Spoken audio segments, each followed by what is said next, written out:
Okay, so today we are going to study W.B. Yeats. His poem is The Lake Isle of Innisfree. So before going to discuss that poem, let us understand some biographical details of W.B. Yeats. Okay, so basically W.B. Yeats belongs to Ireland. Ireland, okay?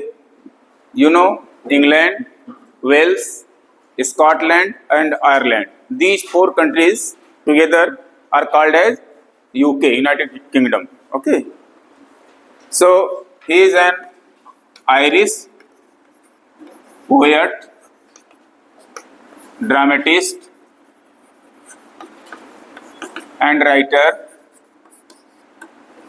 Apart from, he has been a senator.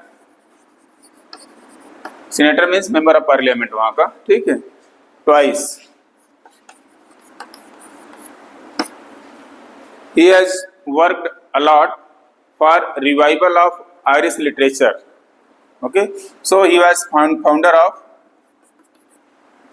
Irish literary revival.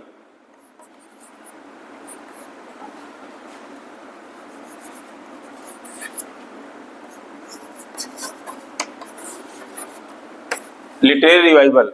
Okay, literary revival means जो Ireland का literature था उसको पुनः जीवित करना, पुनर्जीवन, ठीक है। उसके रिवाइवल के लिए उन्होंने बहुत ज्यादा वर्क किया, इनके साथ अकेले ही नहीं और भी लोग थे, ठीक है। Then he was also a member of theosophical society. Theosophical society आपने हिस्ट्री में पढ़ा होगा, okay. Basically theosophical society was formed in America in 1875, but it has opened many branches all over the world. So in Ireland, when it was formed, then he became president of that Irish Theosophical Society. Okay, Irish Theosophical Society यानी जो Theosophical Society वहाँ की बनाई गई Ireland में, उसका ये president बनाया गया। इसी तरह से इंडिया में भी खुला था थियोसॉफिकल सोसाइटी, पढ़ा है इंडिया में, इंडियन थियोसॉफिकल सोसाइटी, उसी की ब्रांच खुला था, Shrimati Annie Besant. Okay, Annie Besant, so Britishers थी, but she became first president of that one. So he was a key member of Theosophical Society also.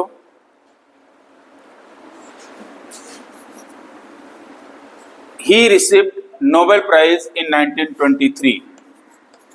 1923 Nobel Prize. Okay, so he is Nobel Prize winner 1923. This is very important point. Sometimes it may be asked in your MCQ exam. Okay, options will be who among the following has received Nobel Prize, or sometimes when W.B. Yeats received Nobel Prize. Okay, so जो Nobel Prize हैं इनका year भी आप याद रखिएगा exam में। इससे पहले भी T.S. Eliot को मिला था, कब? 1948, यस, एकदम दिमाग में सेट रखिएगा। W.B. Yeats को 23 में मिला था, okay, 1923 Nobel prize. Apart from this he has also wrote preface of Gitanjali. Note कर लीजिए, ये एमसीक्यू में 100% आने वाला है, ठीक है, ये पक्का आएगा। W.B. Yeats से 3-4 क्वेश्चन बनेंगे, यही बनेंगे सब। गीतांजलि के नाम सुने ही है,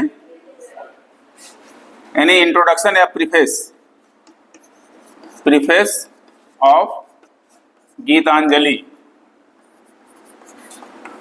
किसने लिखा है? Rabindranath Tagore. Okay, basically Rabindranath Tagore wrote that book in Bengali. Okay, later on it was translated into English and it was published in 1912 in English.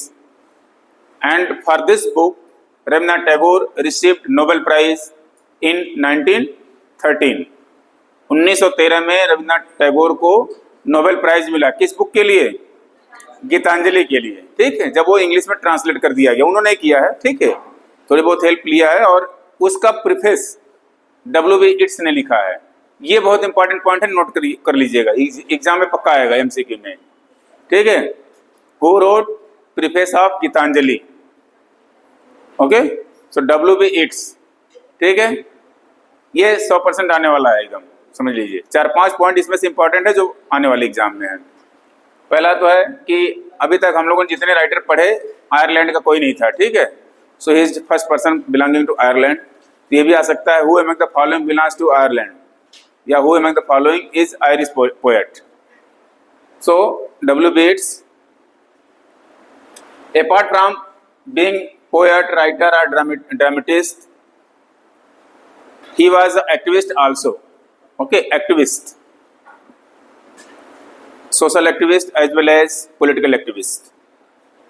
So this is here important. Preface of Gitanjali, Nobel Prize. Then he was member of Theosophical Society, basically president, and he was much influenced by Indian philosophy of Vedas and Upanishads. Okay जो Indian philosophy है, वेदास की, उपनिषद की, या यहाँ की जितनी books थी old religious books, उससे बहुत ज़्यादा इन्फ्लुएंस थे। Even to the Sanskrit books also. Mostly जो बुक्स पहले के थे संस्कृत में थे, but later on it was translated, many books have been translated into English also. But he wrote basically he read Bhagavad Gita in Sanskrit by Swami Purohit. Basically, 3 persons had influenced him a lot in his life. Okay, from India. 3 Indian persons have influenced him a lot. These 3 persons are, one is Rabindranath Tagore,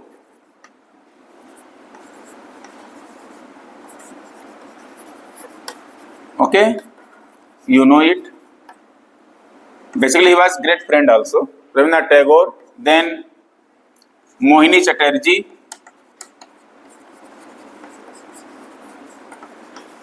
then Swami पुरोहित।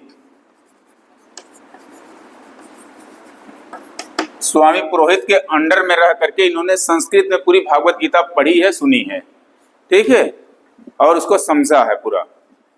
इसके अलावा so many other text like Kalidasa Abhijnana Shakuntalam and many other books written by Kalidasa and other previous writers he has also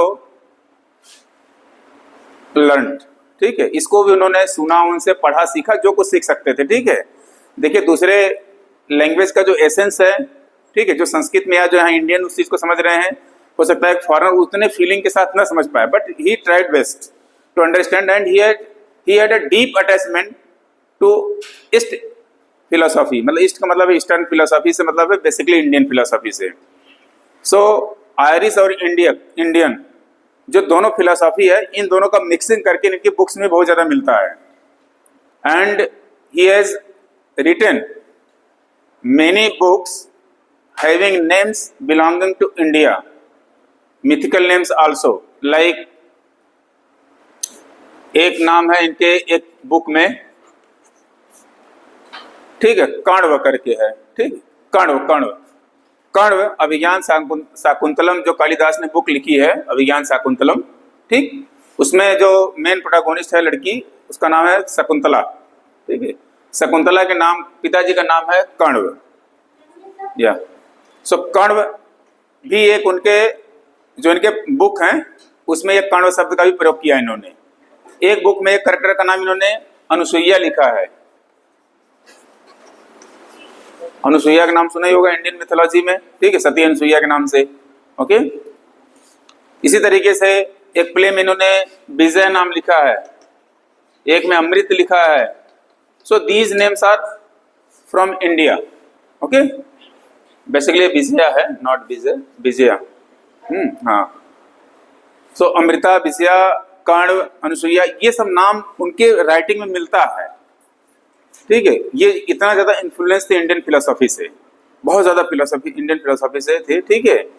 और उनकी जो commentary है गीतांजलि पे, ठीक है, मतलब मोस्ट टचिंग है। जो इंडियन फिलोसॉफी का बेस्ट बुक उनको फील होता है, ये गीतांजलि में उनको महसूस होता है, ठीक है।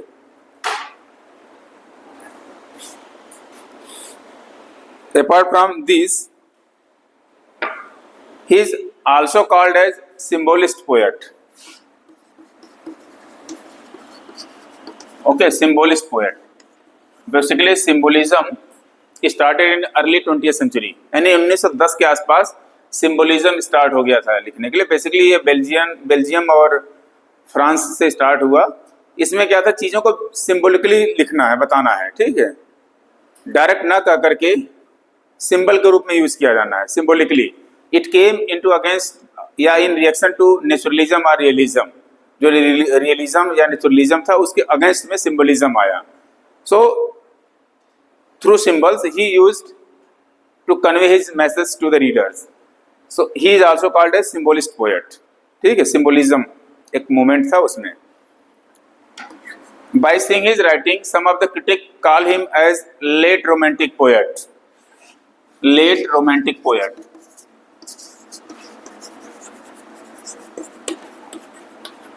रोमांटिक पीरियड कब था?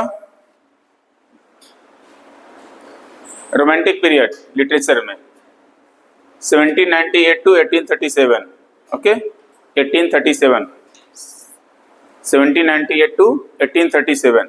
सो यहाँ से उसमें जो नेचुरल चीज़ों की बात की गई, ठीक है, यानी नियर टू नेचर की बात की गई, या नेचुरल चीज़ों की ब्यूटीज़ को लेकर के किया गया, नेचर को ग्लोरीफाई किया गया, वो सारी वो चीज़ें इनकी पोएम्स में मिलता है, though he belong to Victorian period.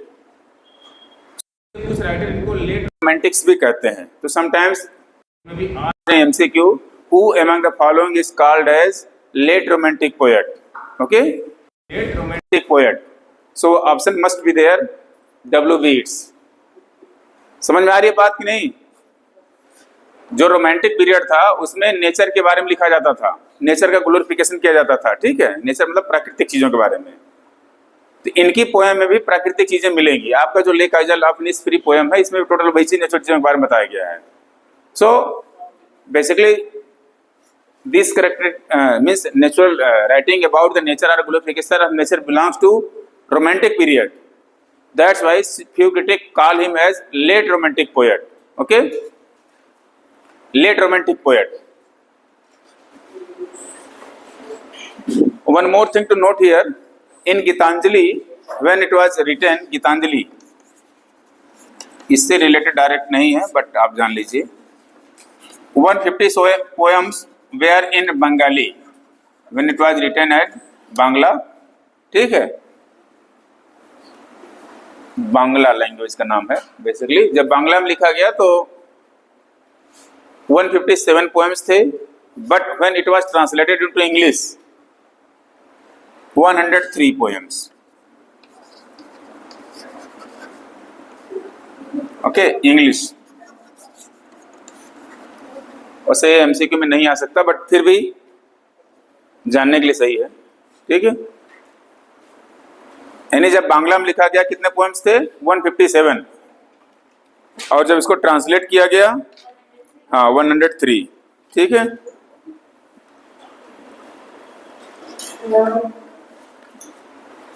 Apart from these he also formed Irish literary theatre, okay, Irish literary theatre. Along with, basically he was member of that group, okay, it was founded by Lady Gregory. It was founded by Lady Gregory, Lady Gregory, Gregory, okay. He was also a key member of that one. This Irish literary theatre is at present known as Abbey Theatre,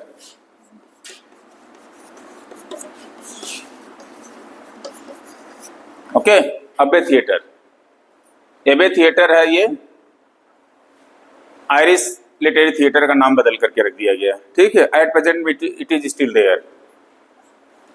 it's job is to revive the plays और mythical history, folklore or old literature of Ireland in the form of literature, especially in play forms, ठीक है। यानी जो वहाँ के myths थे Ireland का, mythical histories है, वहाँ के जो फॉकलोर है, मीन्स जो लोकल गीत संगीत है, उसको सबको एक थिएटर के रूप में कन्वर्ट करके उसको दिखाना, लोगों के बीच तक पहुँचाना, ठीक। इनका मूल उद्देश्य था कि जो अपनी नेशनल प्राइड है वहाँ की, आयरलैंड की, उसको हम लोगों के बीच तक ले जाएं, ये मेन इनका उद्देश्य था, अबे थिएटर। सो ये आ सकता है MCQ में आपने कि अबे theatre was formed in America, England, Ireland, Scotland. ठीक, ध्यान रखिएगा एमसीक्यू इसी में से पैदा होते हैं, अलग से नहीं होते हैं। ठीक है, और अभी आप लोग का टेस्ट है 15th को। ठीक है, सो यू कैन जज your self in that one.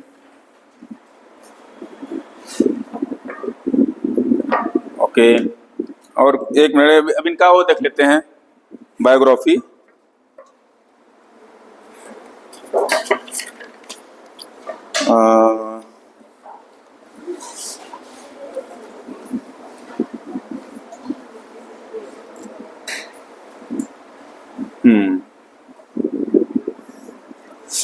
Okay, he also read Patanjali's book, जो महर्षि पतंजलि थे पहले, उनकी जो संस्कृत बुक्स थी उसको भी पढ़ा था उन्होंने स्वामी पुरोहित के अंतर्गत। ठीक है, इनके अंडर में रह करके उस बुक को भी पढ़ा था। Means he was more attached to और much influenced by the Indian philosophy and writings. तो ये चीज उनका रहा है कि जब डब्ल्यू बी येट्स का नाम आता है तो इंडियन फिलोसॉफी जरूर वहां पे आता है। ठीक है, तो इंडियन फिलोसॉफी को लेकर के बहुत ज्यादा इन्फ्लुएंस थे, उनकी राइटिंग में भी चीज दिखता है। So let us see some biographical details of W B येट्स।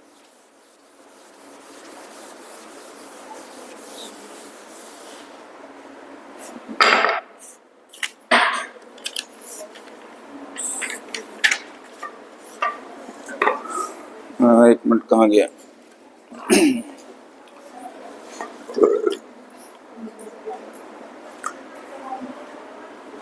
So he was born on 13 June 1865. Okay, 13 June 1865. Then he died on 28 January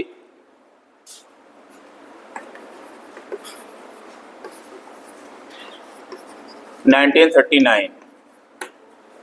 Here he was born in Sainsbury, Sands mouth, क्या नाम, mouth ना, Sandy mouth है, हाँ, Sandy mouth, Ireland, Ireland, but he died in France. ठीक है, इनकी मृत्यु France में हो जाती है। His father was JB Yeats, John Butler Yeats. Okay, John Butler Yeats. He was a rector, lawyer, and painter. मतलब he was a renowned person. Rector is a post in church. ठीक है, जो church का system है, जिसे आप लोगों ने सुना होगा नॉर्मल भाषा में, फादर होते हैं इस तरह का। ठीक है, तो उसमें बहुत सारे पोस्ट होते हैं, बिशप, रेक्टर, विकर, मंक। ठीक है, और भी कई सारे होते हैं। तो ये एक रेक्टर पोस्ट होता है उसमें। He was practicing law, then he was a painter also. Painting का उनका एक ग्रेट एग्जाम्पल है nightingale of India, who is Sarojini Naidu. Sarojini Naidu की जब पहली बुक पब्लिश हुई थी, ठीक है, threshold, the song of threshold करके, थ्रेशोल्ड की जो कवर पेज की पेंटिंग बनाई गई है, कवर पेज पे जो ड्राइंग बनाई गई है, that was made by W Yeats father, यानी जेबी येट्स के द्वारा, जॉन बटलर येट्स। ओके, अगर आप उस पेंटिंग खोल के देखेंगे तो उनका सिग्नेचर भी उसमें मिलेगा। सो जेबी येट्स ने उसको बनाया है। So he was painter also, his father. His mother was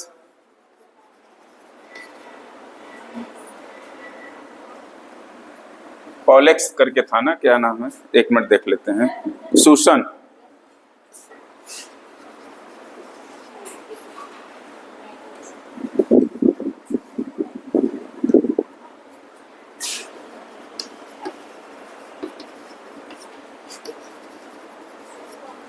ये सूसन, इन्हीं को पॉल एंड फेन भी कहते हैं। ठीक है, मैरी इट्स। ठीक है, सूसन मैरी इट्स। यहाँ पे एक इम्पॉर्टेंट चीज है नोट करने के लिए, दैट ये वैसे जो पोर्ट यह है माउथ, सैंडी माउथ है, it was near to Dublin, ठीक है, नियर टू डबलिन। अगर आप आयरलैंड का मैप ऐसे देखें, तो देखो हम बना नहीं सकते लेकिन हम आपको एक आइडिया रफली दे सकते हैं, जैसे ये है, ठीक है, इधर डबलिन है यहाँ पे, इसके इर्द गिर्द में आपका ये है जो सैंडी माउथ है। इनकी जो मदर है यहाँ की है ये स्लीगो, काउंटी ऑफ स्लीगो, ठीक है। इसी यही पे इनिस्प्री है, जो भी आपका पोएम है ना, द लेक आइजल ऑफ इनिस्प्री, तो इनिस्प्री की जो जगह का नाम है वो स्लीगो में है, स्लीगो जगह का नाम है, वहां पे एक छोटा सा जगह है इनिस्प्री। सो काउंटी ऑफ स्लीगो, यहाँ पे इनकी, यहाँ से इनकी मदर है।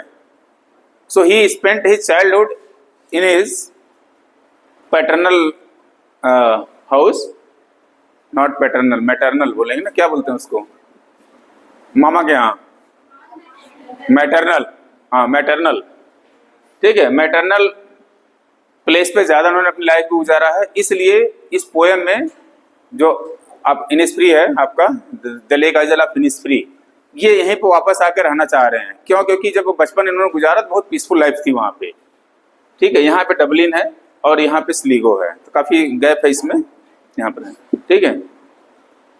His education was done at Dublin and London, okay. Dublin Ireland में है, आयरलैंड की राजधानी डबलिन, ठीक है। लंदन इंग्लैंड में है, ठीक है। फिर वहां से पढ़ाई करने के बाद वो लंदन चले गए, वहां भी पढ़ाई वगैरह सब किया, वहीं पे जो सारी पॉलिटिकल एक्टिविटीज से स्टार्ट किया।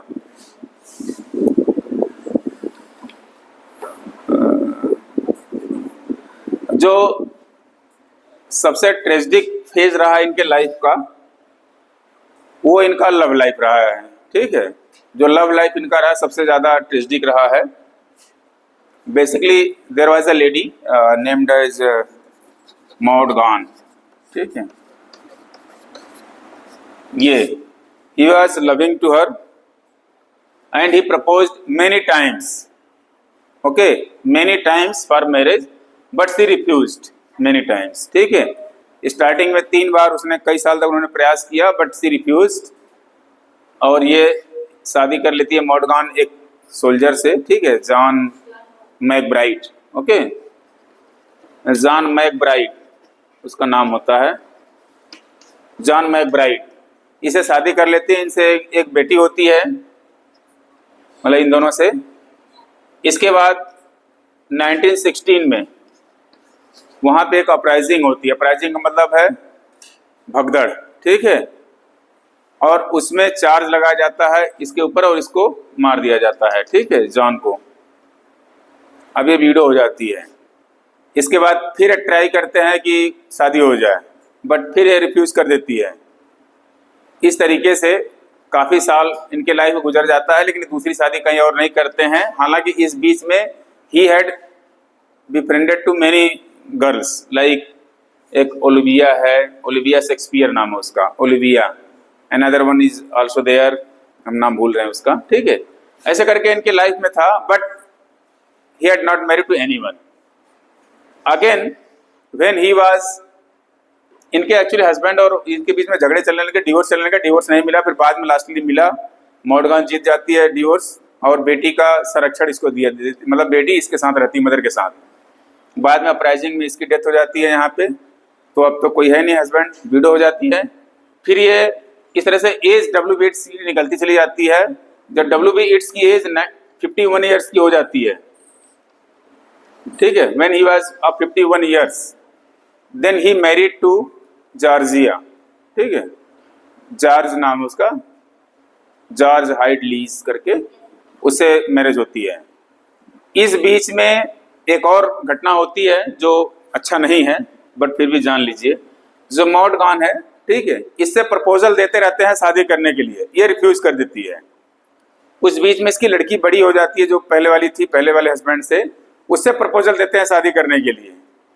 तो भाई वो बहुत छोटी लड़की रहती है, वो रिफ्यूज कर देती है। फिर पता नहीं क्या होता है, फिर वो लड़की इनको प्रपोज करती है, मतलब जो छोटी लड़की 15-16 साल की रही होगी, ये रिफ्यूज कर देते हैं। लास्टली फिर जब इनकी एज 51 ईयर्स की हो जाती है, तब ये शादी करते हैं, जॉर्ज लीज करके है उसका नाम, ठीक है। अरे 52 मान लो, 52 साल मान लो भाई, कोई नहीं।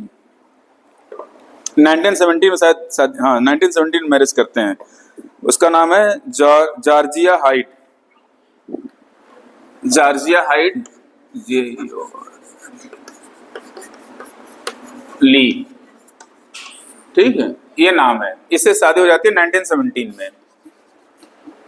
अब जोड़ लो एज कितने साल हुआ, 17 साल इधर हो गए, 35 साल इधर, 52 साल, ठीक है। 52 साल की उम्र में शादी करते हैं। ऑफिशियली दे हैड 2 चिल्ड्रेन, ठीक है। और उन्होंने शादी इसीलिए किया था कि हमारा कोई उत्तराधिकारी हो, ठीक है। सो एट प्रेजेंट में मतलब उस समय शादी के बाद इनके 2 बच्चे होते हैं। सो this is brief history of W. B. Yeats. Okay, I think it's sufficient.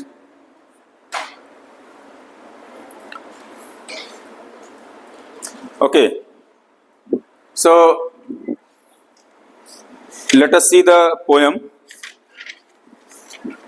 The Lake Isle of Innisfree. The Lake Isle of Innisfree.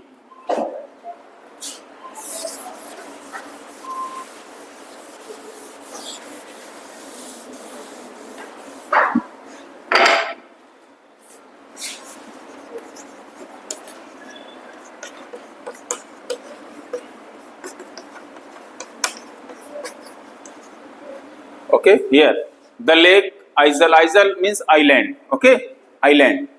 Innisfree, Innisfree जगह का नाम है, ठीक है। द लेक आइलैंड मतलब इसका मीनिंग हो जाएगा the lake island of Innisfree। ये जो लोकेशन है, प्लेस है, ये स्लीगो में है, ठीक है। स्लीगो जहां उनकी मदर का घर था, यानी अपनी बचपन अपने ननिहाल में गुजारे थे, और वहां की याद इनको बहुत है इनके दिमाग में। So it is near county Sligo. County मतलब कंट्री लाइफ, मतलब जो देहात एरिया है, स्लीगो, ठीक है। County Sligo, near to county Sligo. So this is Innisfree is name of location. I hope यहाँ तक क्लियर है। जब लेक एरिया है तो नेचुरली वहाँ पे नेचुरल डिजर्ट, ये नेचुरल ब्यूटीज ज्यादा होंगी, ठीक है, मतलब पेड़ पौधे या रिवर्स वगैरह, फ्लोज वगैरह ज्यादा होगा, तो ये सारी चीजें हैं। बचपन में उन्होंने बहुत समय वहां गुजारा है और वो याद इनके दिमाग में है। At present when the poem starts, he is longing for those peace and tranquility which he had felt while he was staying in Sligo, और you can say in Innisfree। मतलब इस समय जो पोएम स्टार्ट होता है, writer urban life से बहुत ज्यादा पस्त हो चुका है, फ्रस्ट्रेटेड है, he is frustrated with the urban life, ठीक। अब इसके मन में है कि मैं शहर से दूर कहीं जाऊं, एक जगह पे जहां पे अपने हिसाब से एक छोटा सा घर बनाऊं रहने के लिए, ठीक है। ये उनकी जो लॉन्गिंग है उस शांति, उस पीस के लिए, ओके। लॉन्गिंग मतलब है जो चाहत है उनके मन में, डीप डिजायर, उस चीज को इस पोएम में दिखाया गया है। So here in this poem he is longing for peace and tranquility which he has felt in his childhood at Innisfree, okay. Innisfree के जब रह रहे थे बचपन में, जो वहां पे शांति और शुद्ध वातावरण उनको महसूस हुआ था, उसी वातावरण या उसी जगह रहना फिर से चाहते। यहाँ से पोएम स्टार्ट होता है, you can open it, okay. I will arise and go. So you can see here the poem starts with means the speaker is writer himself, okay. It is written in first person, okay. So I will arise and go now and go to Innisfree। कह रहा है कि अब मैं उठूंगा मतलब ऐसा नहीं कि सोया हुआ उठने से, कहने मतलब अब यहाँ से हम जाएंगे तो कहाँ जाएंगे, गो टू Innisfree जाएंगे। क्यों जाएंगे? Because he has spent lot of time in his childhood there, okay, and a small cabin build there. कि मतलब मैं वहाँ जाऊंगा, एक स्मॉल केबिन बनाऊंगा, यानी केबिन का मतलब एक घर से, छोटे घर से, एक स्मॉल हट of clay and wattles made. किस चीज का बनाएंगे? क्ले यानी मिट्टी का, और वेटल्स का। वेटल मतलब होता है, आप रीड समझ सकते हैं, नरकट वगैरह, या जो पतली पाइप्स होती हैं जो, ठीक है, लकड़ियों का, ट्विस्टेड लकड़ियां देखेंगे लोग घर पे, जो मड़ैया वगैरह बनती थी उसमें टाटी लगाई जाती थी बांध करके, उन सब चीजों का, रीड्स वगैरह का, नरकट वगैरह का, ठीक है, उसको वेटल्स कहेंगे। यानी हम जाएंगे, एक छोटा सा हट बनाएंगे। 9 bean rows I will have there, a hive for the honey bee, and live alone in the beloved glade. यहाँ अगर 9 bean rows I will have there. 9 bean rows का मतलब है कि मैं कुछ क्यारियां लगाऊंगा, उसमें बीन्स बोऊंगा। कहने का मतलब अपने सर्वाइवल के लिए हम वो चीजें करेंगे। A hive for honey bee, hive मतलब होता है मधुमक्खी के लिए जो पालने का जो होता है ना छत्ता, उसको हाइव कहते हैं। यानी हम वहां पे कुछ मधुमक्खियां भी पालेंगे। And live alone in the bee loud glade. Bee loud का मतलब है यहाँ पे जो बी की बजिंग होती है, बी मतलब है मधुमक्खियां, उनकी बजिंग साउंड, ठीक है, कि उनकी आवाज हम वहां सुनेंगे। ग्लेड मतलब है ओपन स्पेस में, ओपन एयर स्पेस में हम मधुमक्खियों की आवाज सुनेंगे। अगर आप बहुत शांत जगह हो और वहां पे देखेंगे कि अगर ये जो बीज हैं उड़ रही होती है तो उनकी भुनभुनाहट आपको सुनाई देती है, ठीक है। यानी जो भौरे होते हैं उनकी गुंजन आपको सुनाई देती है। शुद्ध वर्ड गुंजन बड़ा अच्छा लगता है सुनने में साहित्य में, बट हिंदी इंग्लिश में उसको बजिंग कहेंगे, buzzing. Okay, so I will arise and go now and go to Innisfree and a small cabin build there of clay and wattles made. 9 bean rows I will have there, a hive for the honey bee, and live alone in the bee loud glade. यहाँ तक clear 4 line? Okay, ये poem आप लोगों ने पढ़ी भी होगी। And I shall have some peace there, for peace comes dropping slow, dropping from the wells of morning to where the cricket sings. There midnights all a glimmer, and noon a purple glow, and evening full of the linnet's wings. अब यहाँ पे क्यों जाना चाह रहे हैं, reasons बता रहे हैं। पहले मैं बताया मैं जाके करूँगा क्या, अब दूसरे में रीजन बता रहे हैं कि मैं क्यों जाना चाहता हूँ। करें and I shall have some peace there, कि मैं वहाँ जाऊँगा इसलिए जाना चाहता हूँ, because I will have peace there, मतलब हमें वहाँ जाके शांति मिलेगी, peace of mind basically. For peace comes dropping slow, for means यहाँ पे बिकॉज, ठीक है, फॉर को आप बिकॉज करिएगा, यहाँ पे समझिएगा, because for peace comes dropping slow, यानी जो पीस है ये स्लोली आता है, अचानक नहीं है कि आप वहां गए शाम को वहां पहुंचे सवेरे मतलब पीस ही पीस हो गया, ऐसा नहीं। जब यानी धीरे धीरे रहते उस वातावरण में जब आप एडजस्ट हो जाएंगे then you will feel a kind of peace. So peace comes slowly like drops. Correct, dropping from the veils of the morning to where the cricket sings. अब यहाँ पे एक वर्ड लिखा वेल, वेल मीन्स होता है घूंघट, वैसे कहते हैं हिंदी में, ठीक है, यानी जब किसी चीज के ऊपर कोई पर्दा लगा होता है तो उसको घूंघट कहते हैं। Correct, dropping from the veils of the morning, morning के ऊपर अगर वेल्स लगा हो तो क्या होगा, सुबह सुबह, हाँ क्या चीज, देखो सुबह सुबह सूर्य उगता है, अगर उसके ऊपर वेल्स पड़ा है तो क्या होगा, उस समय बादल छाया होगा, अंधेरा नहीं, बादल छाया होगा, ठीक। तो कहने का मतलब है कि जब मैं सुबह सुबह उठूंगा देखूंगा कि सूर्य उग रहा है, लेकिन उससे पहले उस पर बादल छाया हुआ है, और वो बादल धीरे धीरे जब हटेगा तो वो देख करके मुझे बड़ा पीस फील होगा, ठीक है। एक एक चीज को ये विजुलाइज कर रहे हैं वहां पे, आप उसको अगर विजुलाइज करेंगे बहुत ही एकदम यथार्थ रूप से तो आपको बहुत अच्छा फील होगा कि मॉर्निंग का समय है। क्रिकेट मतलब है यहाँ पे, वैसे तो झिंगुर बोलते हैं इसको, झिंगुर हिंदी में कहते हैं क्रिकेट, ठीक है, मतलब ग्रास हॉपर्स जो होते हैं, ठीक है, उनकी आवाज को सुनूंगा। और सुबह सुबह जब बादल छटेंगे तो वो देखने में ब्यूटी जो यानी जो नेचर की ब्यूटी होगी बहुत अच्छा लगेगा, इस चीज को वहां पे फील कर रहे हैं यहाँ पे। The dropping from the veils of the morning to where the cricket sings, there midnight is all a glimmer, midnight is all a glimmer. जो मिडनाइट है ऑल ग्लिमरिंग, ग्लिमरिंग मीन्स टिमटिमाता हुआ, यानी जो रात होगा वहाँ पे स्टार्स डायरेक्टली दिखाई देगा। क्यों? क्योंकि वहाँ का जो इन्वायरमेंट है बहुत क्लीन, नीट एंड क्लीन है, तो जो आसमान साफ है तो जो रात को तारे हैं वो बहुत अच्छे से दिखाई देंगे। So he can enjoy the glimmering of stars. And noon a purple glow, शाम के समय देखेंगे जब आफ्टरनून में, ठीक है, तो थोड़ा पर्पलिश दिखता है, जो आकाश है उसको पर्पलिश दिखाई देता है आपको, पीलापन हल्का सा लेकर के। सो उसको भी करके देख करके एंजॉय फील करेंगे। And evening full of the linnet's wings, linnet is name of a bird, ठीक है, स्मॉल बर्ड है, उसका नाम है। कि शाम को जो बर्ड्स होती हैं वो चर्पिंग करती हैं, या उनको देख करके हम एंजॉय करेंगे, फील करेंगे, पीस फील करेंगे। सो मिला जुला करके ये कहना चाह रहे हैं he wants to enjoy the beauty of nature, okay, he wants to enjoy the beauty of nature. Actual में नेचर की जो ब्यूटी है ना, अगर आप उसको रियलाइज करेंगे तो वाकई बहुत अच्छा लगेगा। जैसे अगर जो लोग यहाँ से होंगे जिनके घर में खेती वगैरह होती होगी, महीना 2 महीना वगैरह आप कभी जाते होंगे, खेतों में फसल लहलहाई होती है, ठीक है, तो आपको देख कर एक अलग प्लेजर फील होता है अगर आप डीपली उससे अटैच हैं तो।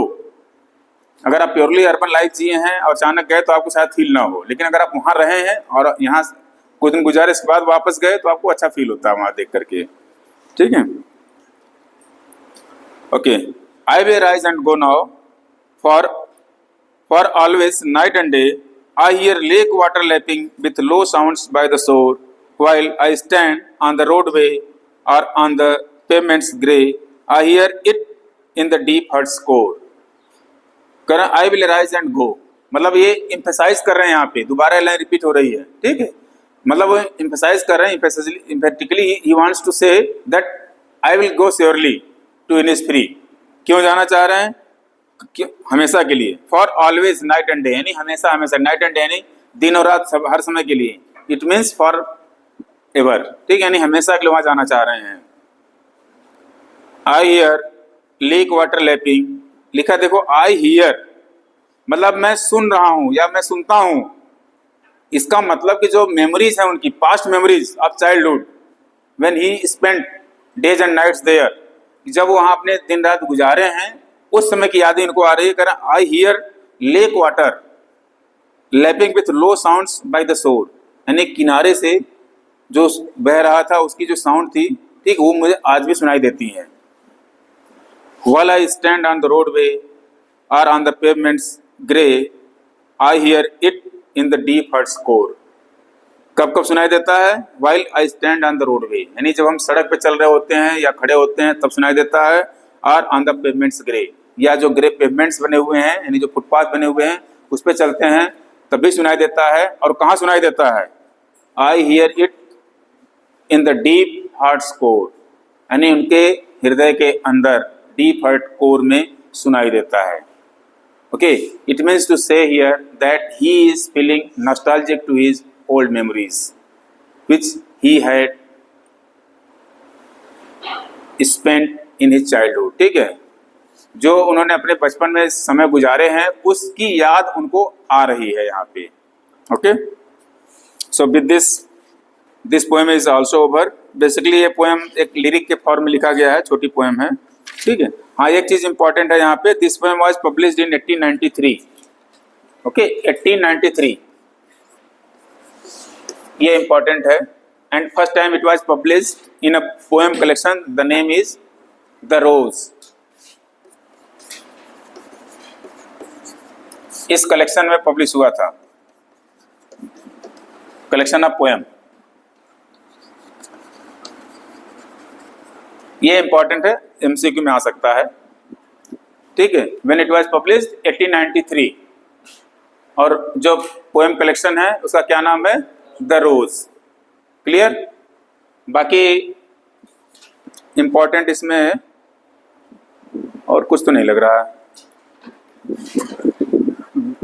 लाइन रिपीट हुई है, पहली लाइन, ठीक है, आई वाला I will go I will rise and go now, ठीक है, 2 बार रिपीट हुआ है। तो जो लाइन रिपीट होती है बार बार उसको रिफ्रेन कहते हैं, ठीक है, ये एमसीक्यू में आ सकता है। The line or combination of words repeated in various stanza is called as refrain. तो ये रिफ्रेन को याद रखिएगा, अगर रिफ्रेन पूछा जाए तो एमसीक्यू कर लीजिएगा, ठीक है।